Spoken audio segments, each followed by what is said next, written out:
یږو غرو د خدای نظر وي په سر واورې وروي ویښ کې ګلونه زیله شنګله د ښایستونو کور د دې هره دره هر غر هره څوکه دا د خپل ښایست ترجماني کوي.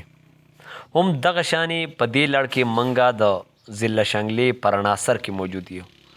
رڼا سر چې دې ته د یختنګي او د پورن د سره کمر د طرفه روډونه راغلي دي، دا د زله شنګلې د یختنګي نه په یو څو کیلومتره فاصله باندې آباد یو ښکلی سر دی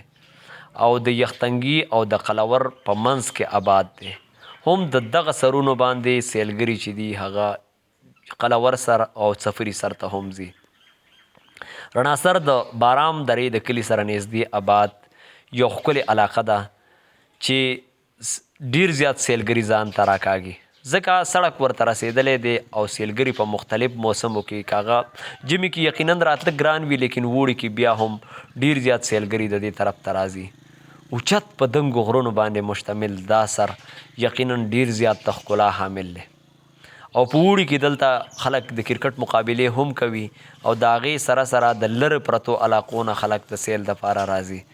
او خصوصا کم خلک چې قلور ته یا څپري سر ته ځي نو هغه په دې لاره باندې ځي، د دې ځای نه خوندونه اخلي او د ځان سره د خپل دماغ او په یاداشت کې د دې ځای حافظې ځان سره وړي. د داسې قسمه